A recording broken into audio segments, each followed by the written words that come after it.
Hi everyone, I'm Jayla Pera here, the founder of Godly Builders and your cheerleader to healing after cheating. So I'm currently developing a series of experts interview to help depressed, cheated women, especially moms, recover from infidelity. And I also know that prior to infidelity, there are lots of factors to cheating issues. And most people say that marriage is no longer needed nowadays. It's like a paper na lang na wala ng halaga kasi maghihiwalay lang din naman. But now with this notion and from most people, I invited a special guest for today, being an expert in the wedding industry. I'm going to ask her 10 questions to let you still be inspired to get married despite issues of broken marriages nowadays. So her knowledge, expertise, and experience in the wedding industry, as well as her experiences in her relationship, will be of great help to many depressed, cheated moms since she's now being a mom also. Now, this would be a short interview only, and I'm really so glad that she said yes in extending her help to all depressed, cheated women. Now, without any further ado, she's no other than Miss Camille Fernella, the budgetarian bride. Hi, Sis Camille. Hi sis! Hi, good evening to everyone watching. I hope you're all safe, ayan, and your families and loved ones too. Okay, so ayun. And so I have mentioned earlier that I have 10 questions for her. Okay, but before that, let us hear from her kung kamusta na ba siya ngayon, especially with the current na bagyo, and how is her pregnancy going on? So, ayun, grabe. Actually, I created a vlog when I found out na buntis ako.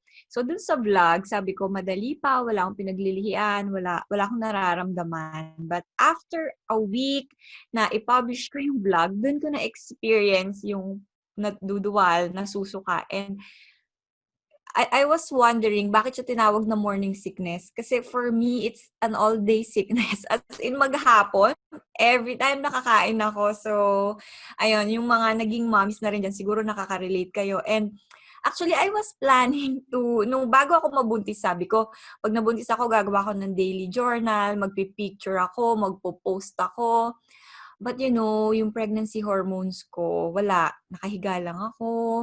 As in, lagi kong pinabantayan yung banyo. Ganun yung nangyayari. So, sabi ko sa mga followers ko, those who are waiting for a vlog or blog about the vegetarian mom, gagawa ako siguro sa second trimester na kapag medyo nawala na yung pagsusuka kasi sa ngayon, medyo honestly mahirap. Ang hirap maglihi, lalo ngayon may bagyo. Ang hirap lumabas ng bahay.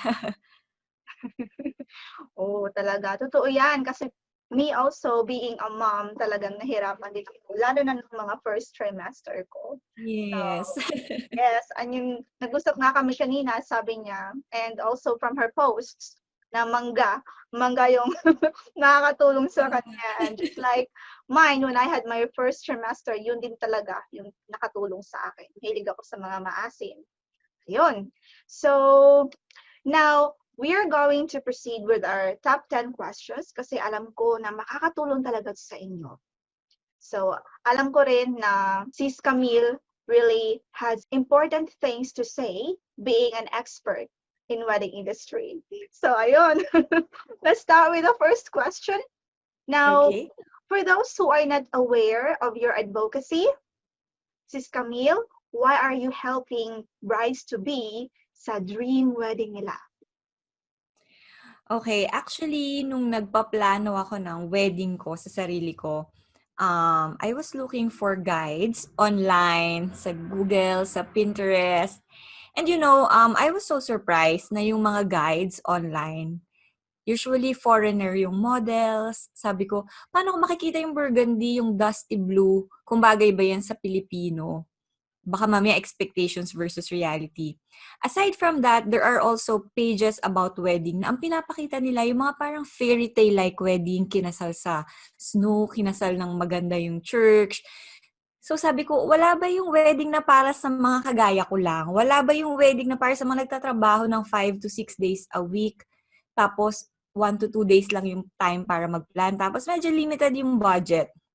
So, naghahanap ako ng page na ganon, and unfortunately, wala akong nakita. That's why I told myself, dapat alam din ng mga brides kung ano yung realities of wedding. Hindi yung umaasa kami na sobrang ganda, sobrang dali palang magpakasal, pero yung reality hindi. That's why, dito sa The Budgetarian Bride, ito yung naging goal ko, to help Filipino brides realize ano yung mga dapat nilang paghandaan. Ito yung mga tinatawag kong realities or yung not so beautiful parts of the wedding. Yung makakarinig ka ng unsolicited opinions, mga pamahiin, bawal isukat yung gown. How do you deal with those things? So, gusto kong yung mga Filipina brides, yung mga naranasan ko before na wala akong katulong, I want to be there for them right now. Kasi napagdaanan ko na. So, parang alam ko na yung mangyayari pagka ikaw pinakinggan mo yan. Kapag ito, ginastusan mo yan or, so sabi ko dun sa mga maliliit na advice na yon, ipopost ko yon, and actually nag-start yon yung nag-post ako ng reviews ko sa personal page ko lang, and ang nakakita mga friends ko. Tapos sunod-sunod yung tanong nila, sabi ko parang ulit-ulit naman yung sinasabi ko sa kanila, so gawa na lang ako ng page. So doon nag-start yung The Budgetarian Bride na page kung saan pinopost ko kahit maliliit na details like it's okay to say no kapag may nagsi-self-invites. And, hindi mo alam na yung maliliit pa lang ganong tips, it helps someone out there. So, yun yung reason ko kaya gusto kong tumulong sa mga brides-to-be para mapadali and ma-realize nila ano yung mga dapat paghandaan sa wedding. That's really wonderful. And I also noticed based talaga yun sa experience mo, Sis Camille. So, Yes. kaya yun talaga very helpful talaga siya and very relevant sa mga brides to be kasi pinagdaanan mo talaga. Okay. So, ayun, thank you so much. Now, siguro naman ngayon, para sa mga hindi nakakakilala kay Miss Camille, ayun, you're already aware of why she started helping those brides to be. And of course, sa mga nakakakilala sa kanya, I know marami na kayo. So, ilan na nga yung followers mo ngayon, Sis Camille? Ngayon, 125 na yata. 125K followers sa Facebook and 4K subscribers sa YouTube. Ayun, so marami-rami na talaga. Marami na siyang followers na natulungan dahil sa kanyang advocacy in helping those budgetarian brides. Now, let's have the question number 2. Okay, so I know, Sis Camille, that you're aware na there are cheating or infidelity issues na nangyayari sa mga malapit na ikasal na couples. Usually, mga fears to ng mga brides-to-be.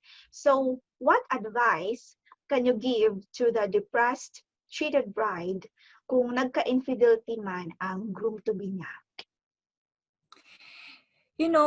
Honestly, dun sa The Budgetarian Bride, I encourage women to send me messages. And sometimes, kunwari hindi ko siya masagot, sinasabi ko, okay lang i-post ko tong question mo anonymously so that other brides, baka yung iba merong experience, so it can help you. And isa sa mga nahihirapan talaga akong sagutin is about cheating. Kasi sabi ko, for me, sa panahon ko na ako happy ako sa marriage ko, madaling sabihin na hiwalayan mo, ganyan, di ba? Parang ang dali-dali. But when you meet people na talagang naka-experience ng cheating, ang nagiging parang na-experience kong messages kapag medyo single and yun nga, ikakasal pa lang, wala pang baby, medyo mas madali mag-decide for them. Pero pag may baby nang involved, parang nag-shift yung perspective nila eh. So for me, alam ko, hindi pa ako 100% tama kasi hindi ko naman siya napagdaanan. Unlike wedding, di ba? Kung wedding, napagdaanan ko yan. So, ang ina-advise ko sa kanila is, personally, you have to experience healing as what FJ is also teaching other women out there. So, for me, kasi kapag sa relasyon, hindi ka nag-heal, alam mo yon, ang nagiging tendency kasi is over and over, pag-aawayan nyo tong issue na to. For example, di ka niya nabila ng pasalubong. Siguro ng babae ka na naman. Na-late siya ng uwi or hindi siya nakapag-text. Ng babae ka na naman. Kahit hindi naman, di ba? So, nandun yung doubt, nandun yung fears mo as a woman, nandun yung insecurity mo as a woman. So, for me, it's very important to heal yourself muna.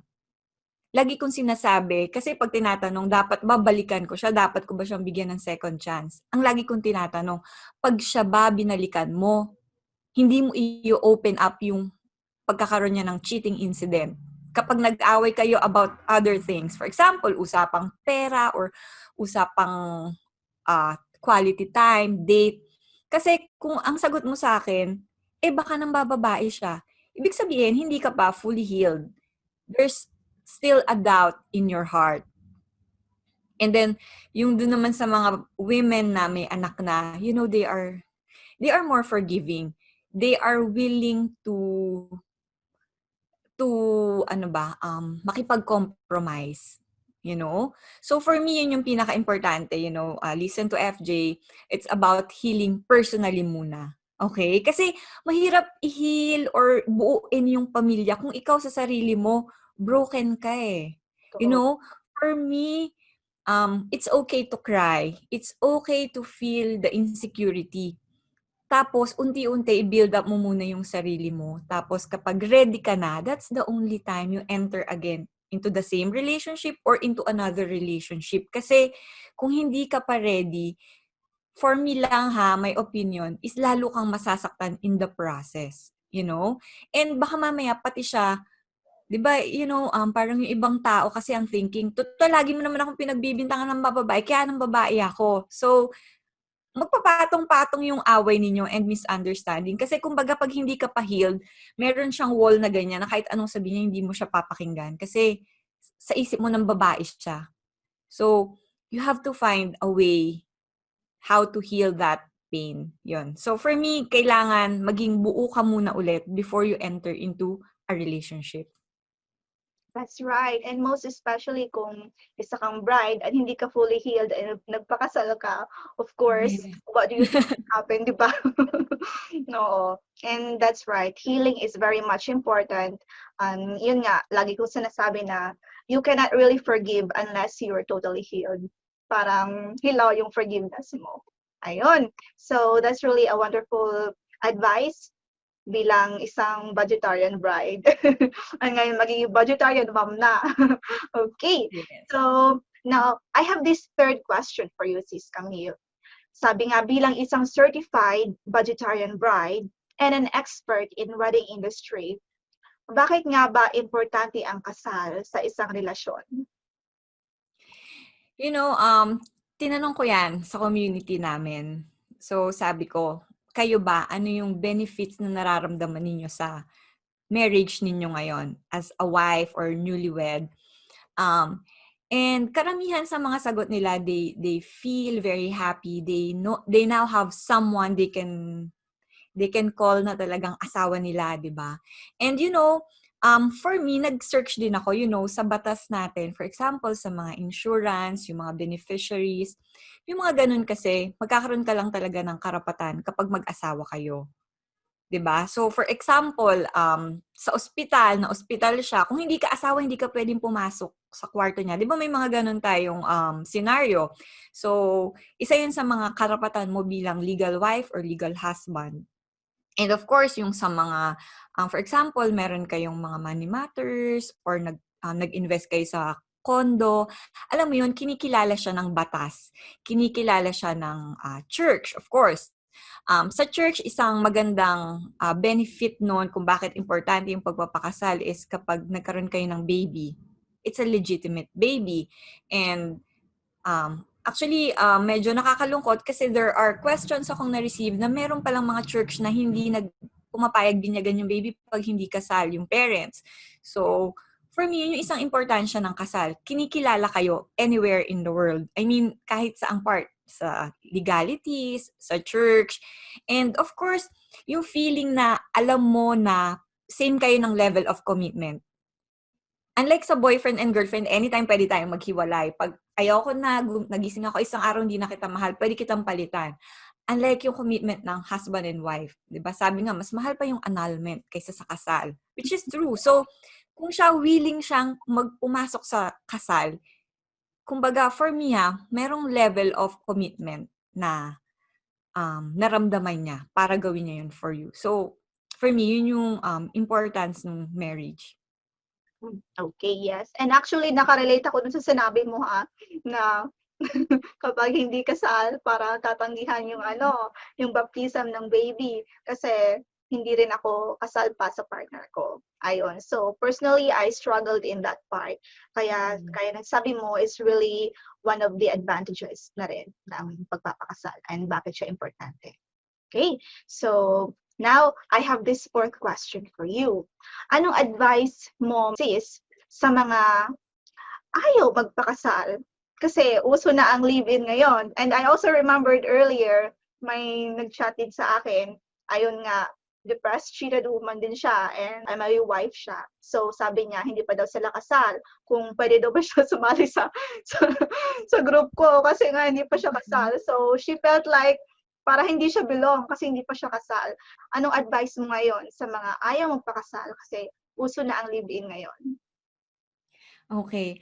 Actually, dati, kung yung old self ko yung tatanungin ko, syempre sasabihin ko, gusto ko mas maganda kung kasal kayo. Mas maganda sa mata ng lahat ng tao kung kasal kayo. But as you talk to a lot of different persons sa The Vegetarian Bride, I encountered a lot of messages na nabago yung shift, nag-shift yung pananaw ko na yun nga, totoo yun, na hindi porket kasal kayo 100% sigurado, hindi rin pagka sinabing live-in kayo, automatic hindi maganda yung pagsasama ninyo. There are just some instances na hindi ka pa ready magpakasal. And for me, mas importante na magpakasal ka kapag ready ka. Hindi yung dahil sinabi nila or may baby ka. Hindi kasi enough na reason magpakasal agad kapag may baby lang. Maganda, no, kasal kayo pag may baby. Pero what if hindi ka talaga ready, 'di ba? So, for me, you have to enter the marriage kapag kayong dalawa ng partner mo ay ready na.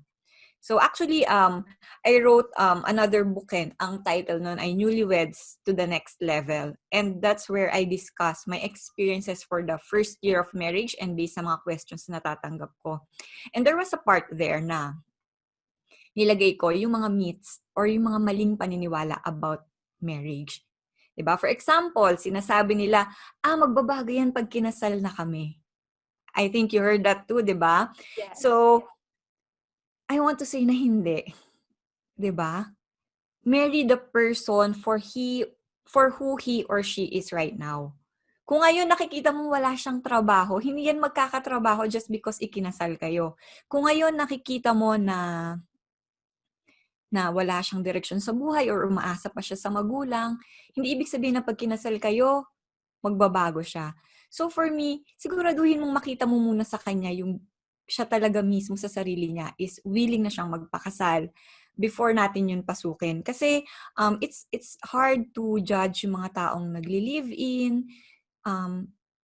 Actually, sa Vegetarian Bride, I've received a lot of stories and nag-post din ako ng mga stories na meron na silang baby for like 10 years. And on the 10th year, that's the best time na na-feel nilang ready na silang magpakasal. Doon sila nagpakasal. And di ba parang, who am I to judge na mali or masasama yung mga nagli-live-in when they feel ready na magpakasal after the 10th year? For me, instead of judgment, I want to give them more understanding and compassion. Hindi lang naman financially, baka emotionally, spiritually, hindi sila ready. But para dun sa mga nagli-live-in and hindi nyo pa pinipili na magpakasal, I think siguro you have to work on asking yourself why you're not yet ready. Okay? Kasi yung iba naman, ang nakikita ko lang kasi na parang negative parts of nagli-live-in. Yung iba, pumapayag silang mag-live-in kasi umaasa sila, one day baka pakasalan din ako. So, for me, kung kasal ang gusto mo, linawin mo sa partner mo. Be open, mag-communicate ka. Ako, bilang babae, gusto ko kasal. Ngayon, kung hindi mo kaya akong bigyan ng kasal, let's stop this. Kasi sinasayang mo yung panahon mo, di ba? Now, kung ikaw mismo, babae, hindi ka naniniwala sa kasal, find a guy na ganun din para hindi kayo magkaroon ng misunderstanding. Kasi, meron akong magandang napanood na movie sa Netflix, Netflix lover eh. Oo, nakalimutan ko yung title, pero yung mga bida doon, matatanda na sila. Pinoy movie to eh. Watching Sunset ba yun? Nakalimutan ko yung title. Pero yun, um, And after watching that movie, doon ko na-realize yung iba't ibang understanding ng mga tao sa love. There are people na pagka sinabing kasal, this is the best example of love. May mga tao naman na gusto lang nila someone to live with them for the rest of their lives. That's their definition of love. Kasal or hindi, basta magkasama tayo nagmamahalan. And there are also people na galing sa broken family. Sobra silang nasaktan na naghiwalay yung parents nila and now they don't believe in marriage. So alam mo yun, iba-iba yung hugot ng tao and it doesn't mean na pag hindi kayo kasal, hindi kayo nagmamahalan. So, dun sa mga nagli-live-in, my best advice for you is to assess yourself. 'Di ba? Live-in ba talaga yung gusto mo or baka gusto mo talaga ng kasal? Linawin mo yun kay partner mo. And magpakasal ka lang again kapag ready ka at kapag ready yung partner mo. Kasi, dun mo mararamdaman yung benefits of marriage kapag ready kayo pareho. Totoo yan. And speaking of ready, I have another question about that later. Okay. Okay. So, ayun.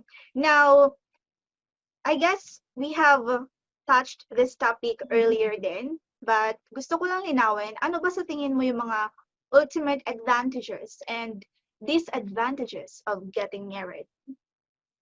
Okay. Siyempre yun nga, di ba, yung sabi ko sa yung getting married, ang advantage niyan, of course, kinikilala kayo ng batas, ng state, kinikilala kayo ng church, and of course, may iwasan mo yung mapagchismisan ka ng mga tao, although it's not your fault, di ba? Kasalanan yun ng mga nang chichismis sa'yo. So, kasi dito sa ating community, sa ating society, kapag kasal kayo, kumbaga yun yung standard natin, yun yung traditional na sukatan natin 'di ba, sa family, yung kasal. So, for me, yun yung isa sa mga advantage niya. Kumbaga siya yung socially accepted na norm kapag kasal kayo. And ayun nga, 'di ba, sabi ko sa church, ayan, there are things na hindi sila pumapayag gawin kapag hindi kayo kasal.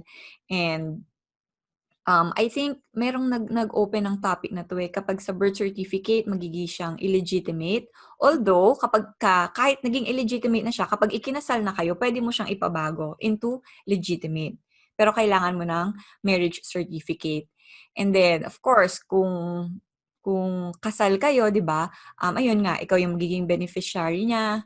So, yung lahat ng bagay na pagtatrabahuhan ninyo together, alam mo na ikaw yung may karapatan doon. For example, sa bahay, sa lupa, sa ipon, and all that.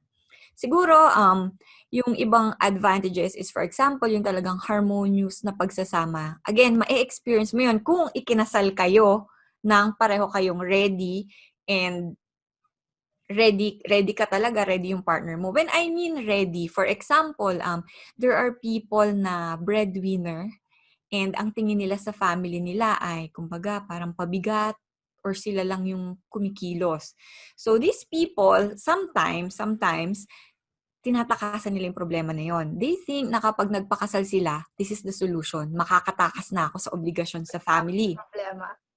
So, actually, no. Iniwasan mo yung problema, hindi mo siya inend, hindi mo siya sinolusyonan. So, anong mangyayari? Doon sa bubuuin mong family, sooner or later, ma-experience mo ulit yon. You will feel na itong husband ko pabigat, itong anak ko pabigat. So, hindi mo kasi, again, di ba parang sa cheating, hindi mo finix yung sarili mo muna before ka pumasok sa kasal. Ginawa mo siyang parang escape, di ba? So, kung ganun yung magiging mo kasing gagawin, hindi mo ma-experience fully yung advantages ng kasal. So, ayun, dun papasok yung sinasabi ng pakasal pa maghihiwalay din naman.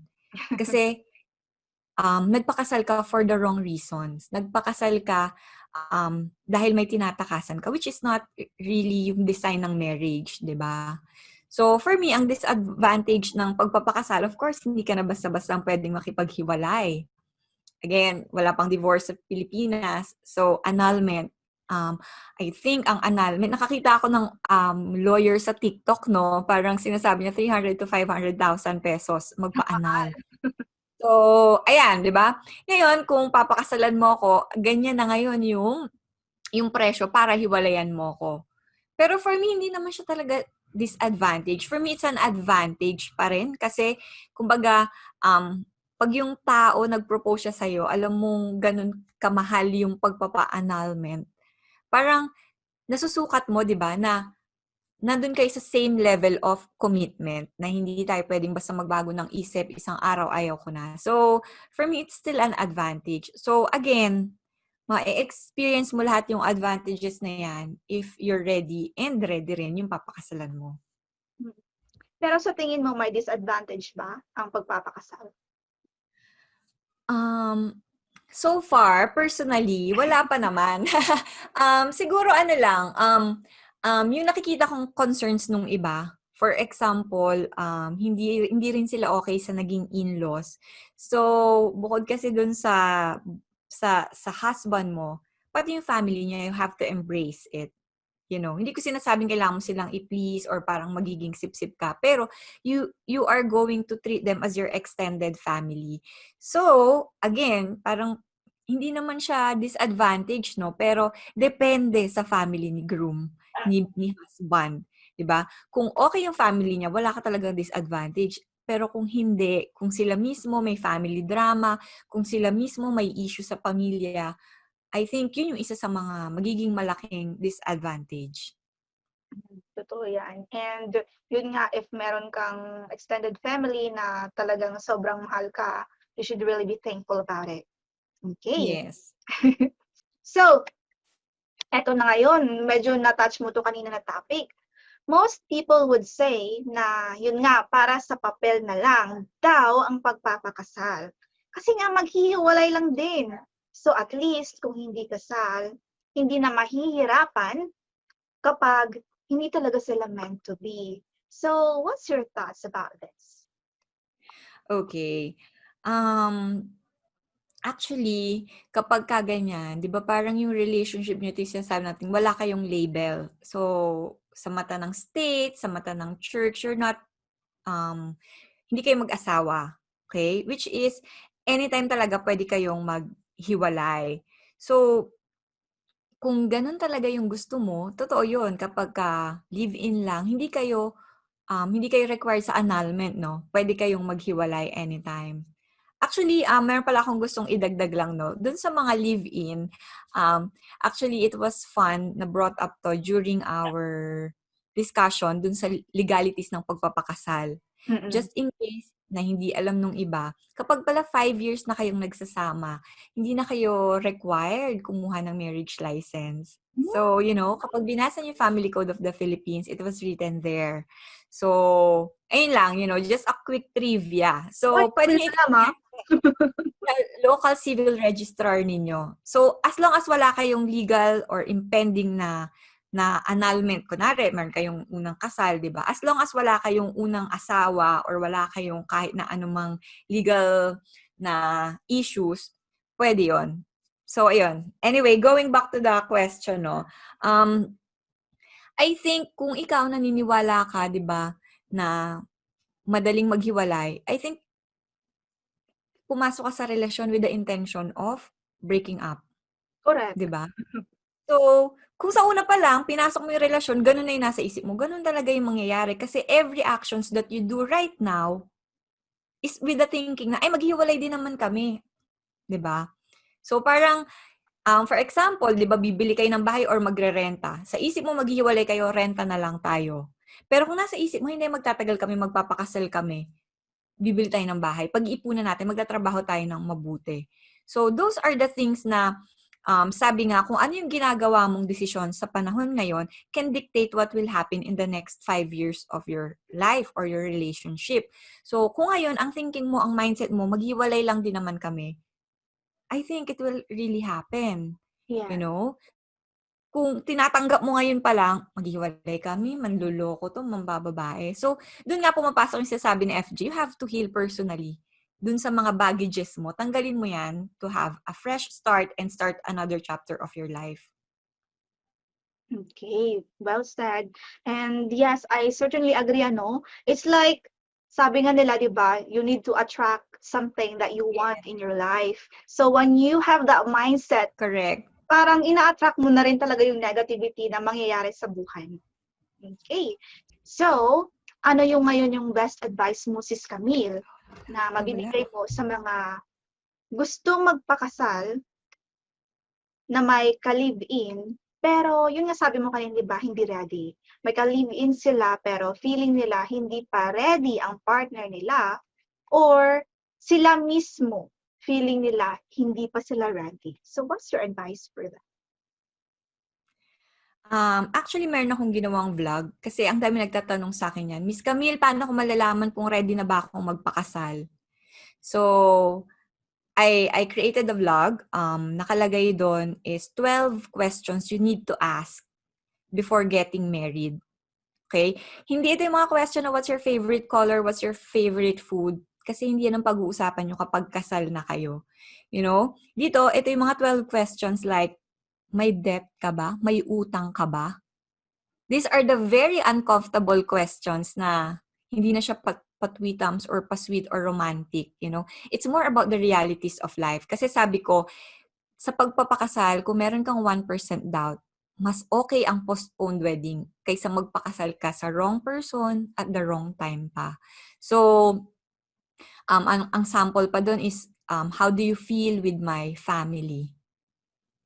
You know, kung itong mga bagay na to hindi nyo na pag-uusapan, kailangan yung pag-usapan bago kayo pumasok sa marriage.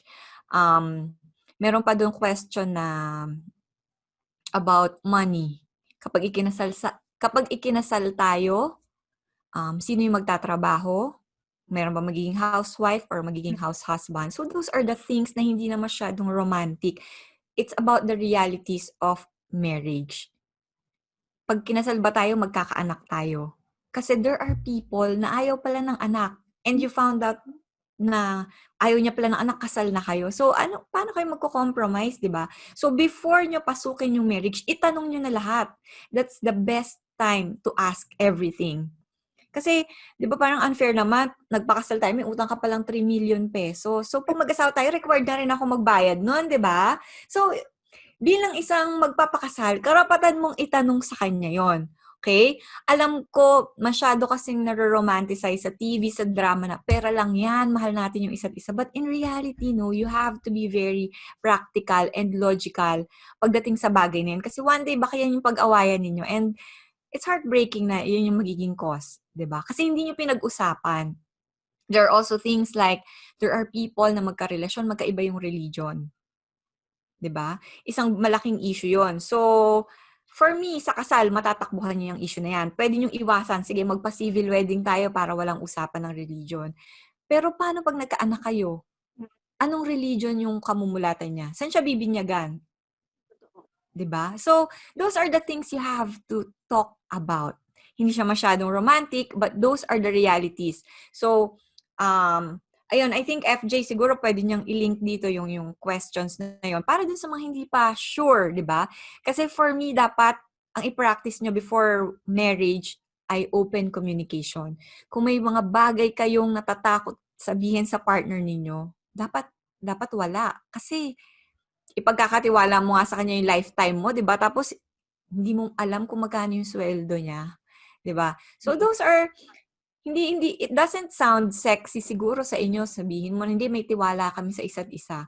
But you know, if you have the trust, you should be able to be transparent to your loved ones. Okay? So isa pa kasi sa kinakatakot ko kasi tayo bilang adults, we can choose the person na papakasalan natin. We have the right to choose kung sino yung gusto natin pakasalan.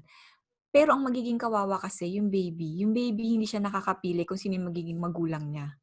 So, I hope, yung pipiliin natin hindi lang yung pogi or yung may abs, piliin natin yung magiging mabuting tatay or nanay sa mapapangasawa natin. So, ayun. I hope, huwag ka magpakasal when you have doubts.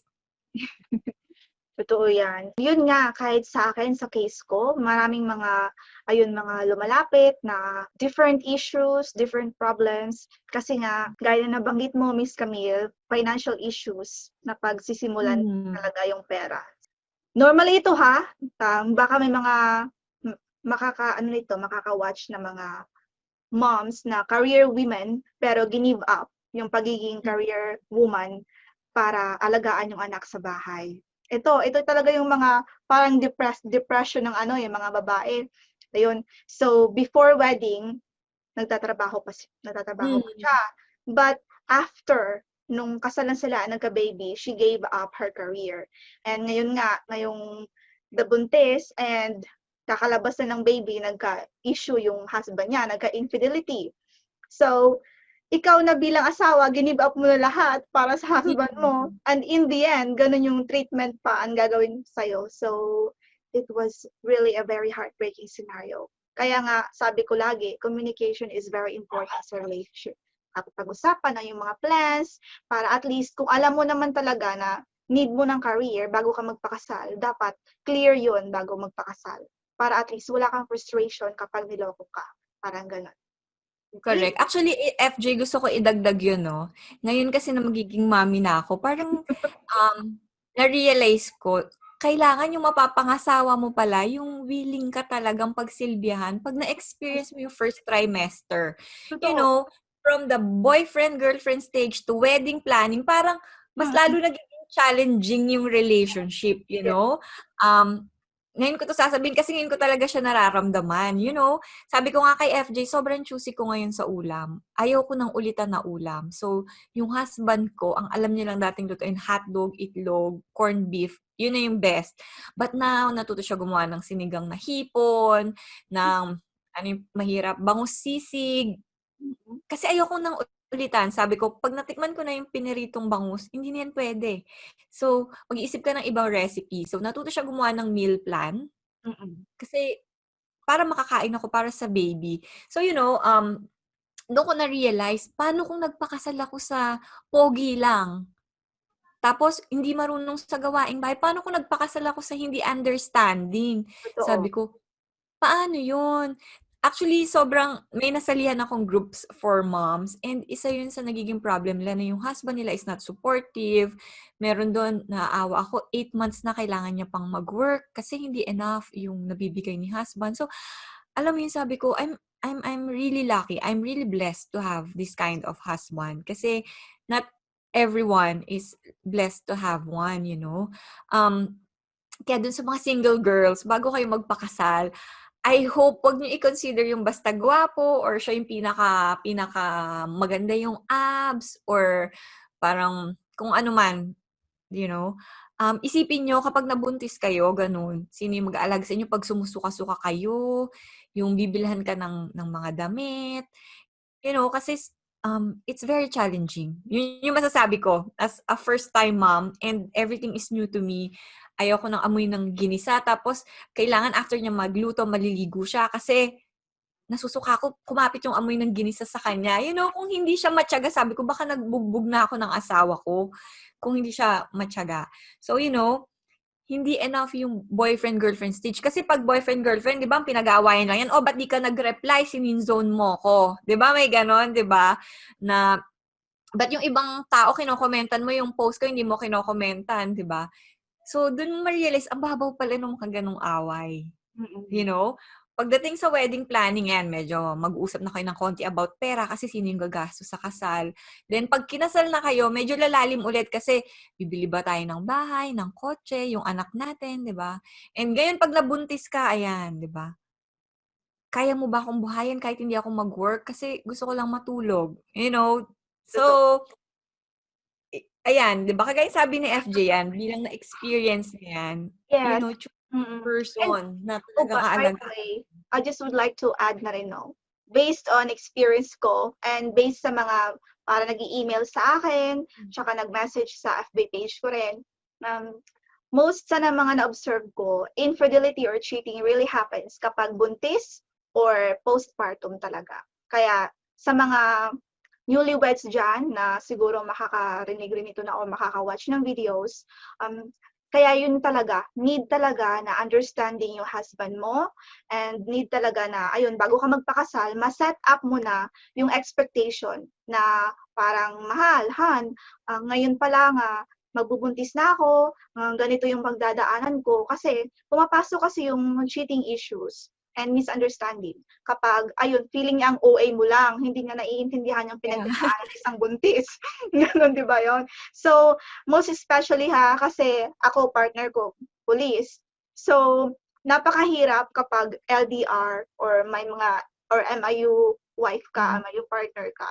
Kasi wala sila. Hindi ka makakasabi na, gusto ko ng mangga, gusto ko ng ganito. Diba? So, ayun, women should really be strong. Kaya, ayun, dapat talaga, every bride-to-be, maintindihan nila yun at maintindihan ng groom-to-be nila yung mga pagdadaanan mo during pregnancy and after pregnancy. Okay? Yes. Yun lang. Okay. So, ito, very special tong tanong ko sa'yo, Sis Camille. I know that you have sets of ebooks that serves as guide para sa church wedding and also for civil wedding. So, which one do you recommend para sa mga may strong religious belief, pero gusto pa rin nilang maging vegetarian bride? Actually, this is the first ebook that I wrote. It's called Wedding Planning for the Clueless Bride-to-be. So, kumbaga, ginawa ko yon, iniisip ko yung sarili ko, sabi ko, ano yung mga sana alam ko bago ako ikinasal. So, this one, it's a 6-month wedding planning. Designed talaga siya for a church wedding. Kasi ang alam nating traditional na church wedding, medyo malaki. Ayan, 100 to 300 guests. So, ito yung marirecommend kong ebook sa kanila from day 1 hanggang last day ng kanilang mismong wedding day nila. This is the guide that they will need. The checklist, personally, kinreate ko yan. Hindi siya yung checklist na gawa ng mga foreigners sa ibang bansa kasi yun yung nakita kong kulang before. So, I created my own and even yung budget tracker. Again, sabi mo nga, pinag-aawayan yung pera. So, gusto ko every peso counts. Gusto ko makita ninyo kung over budget na kayo or meron pa kayong matitirang savings. And dun din sa ebook, I also included freebies like calendar kasi baka mamaya meron kayong ka-meeting, hindi nyo mapuntahan, di ba? And we also have 51 most asked questions by brides-to-be, and I have my advices there. And of course, dun sa mga ebook buyers, of course, they have my personal email. They can send me their questions. And of course, they also have the chance to be featured kapag ikinasal na sila, a chance to be featured sa The Vegetarian Bride page. Ako naman, bilang hindi pa rin ako kasal, personally, I also wanted to buy Sis Camille's ebook. Kasi I've been a follower din sa page niya. Marami yung hindi pa naman na-propose yung partner niya or yung husband-to-be niya, pero bumili na siya ng ebook. So if ikaw yon, much better na bumili ka rin habang maaga pa. Okay. So Sis Camille, how much ba or how can we buy your ebooks? And yun nga, how much? Okay, so you can buy our ebook when you visit thevegetarianbride.com. Actually, kung gusto mo lang maka-experience, kumbaga free taste of the ebook, you can subscribe to thevegetarianbride.com and I'm going to give you a freebie ng wedding colors. So, ano yung magagandang motif, ano yung magandang color combination, kasi dyan magsisimula yung wedding planning mo. And ayun, once na decided ka na, you can visit thevegetarianbride.com to buy the ebook. It costs 1,499 pesos. Or you can also wait for our promotional days. And for example, for the upcoming 11/11, we are going to have 500 pesos discount. So you can avail this for as low as 999 pesos with all the freebies. Yung mga freebies namin, yun nga, meron kaming budget tracker. We also have calendar, customizable calendar. The ultimate checklist for every brides-to-be. Ito yung timeline. Ikukwento ko na sa'yo ano mangyayari pag gising mo sa mismong wedding day mo hanggang sa araw na mag-walk ka sa aisle, hanggang sa oras na nasa reception ka na. Ano yung dapat mong dalhin. Even yung smallest details like underwear nakalagay na doon. Para wala kang talagang iisipin, i-check mo na lang. And checklist sample ng mga reception program, I also included there. So, ayun. And we also have RSVP tracker. Ito yung para ma-detect mo kung sino na yung magpupunta, kung sino yung nag-no, kung sino yung maybe, para mabilang mo kung sino yung mga bisita mo. So, ayun, you can visit us at thevegetarianbride.com. Yun. So, alam ko kasi sa mga nagpa-follow din sa page ko na Godly Builders, may mga iba rin na hindi pa rin kasal. So, if you are one of those looking forward to getting married, then don't hesitate to seek the advice of Sis Camille, because personally, I really know how generous is she in giving those information. Kahit na watching her vlog pa lang sa YouTube channel niya, marami na talaga akong nalaman din and mga nakuhang golden nuggets. So, how much more sa ano niya, 'di ba? Sa ebook niya. Gusto ko lang malaman yung ngayon yung personal thoughts niya. What if, what if si Kuya Jeff magka-ano rin, hindi natin hinihilin pero magka-infidelity. Do you think you would still give him another chance? I think it's hard to say, no? Pero, ayun, I think I have to apply yung tip na sinasabi ko sa inyo. I have to heal, 'di ba? Kasi I've seen people who experience cheating and parang dumadating pa yung point na sisisihin mo yung sarili mo, ano bang ginawa kong mali? Baka ako yung may fault, baka ako yung nagkulang. So, for me, yung kumbaga pangontra sa mga ganyan is you have open communication. Ako, when I feel like parang puro ka na lang game, sinasabi ko talaga sa kanya. Dati kasi, nung mag-boyfriend-girlfriend pa lang kami, kapag galit ako, ang ginagawa ko silent treatment. You know? So, sabi niya, wag daw ganun kasi mas nasasaktan siya pag silent treatment. So, siguro mga after mga 3 or 4 na away, nabago ko naman yon. So, kasi for me, ako, alam mo yan, di ba, pag mga babae, minsan parang dire-diretso ka magsalita. So, natatakot naman ako makapagsalita ng masama. And I know pag nasabi mo na, hindi mo na yun mababawi. So, sabi ko sa sarili ko, tatahimik na lang ako. Pero yun, ayaw pala niya. So, we have an agreement na yun, kahit hindi masyadong maganda yung feedback, sasabihin mo. Kahit hindi okay, mas okay na sabihin mo kaysa itatago mo. So, for me, you know, kasi ang nakikita ko minsan na nagiging reason ng infidelity is lack of communication and hindi ka nagiging open. So, hahanapin niya sa ibang tao yung makakapagsabi siya openly. You know, for me then, let's not expect that our husbands or our wives are perfect people. They can also make mistakes. So, you know, yung iba kasi maliit na bagay. For example, pag mag-asawa kasi kayo, yung hindi naman talaga sobrang lalaki yung pag-aawayan. Yung minsan, di ba, parang sino magsasampay, sino maghugas ng pinagkainan. Minsan ganun lang talaga, di ba?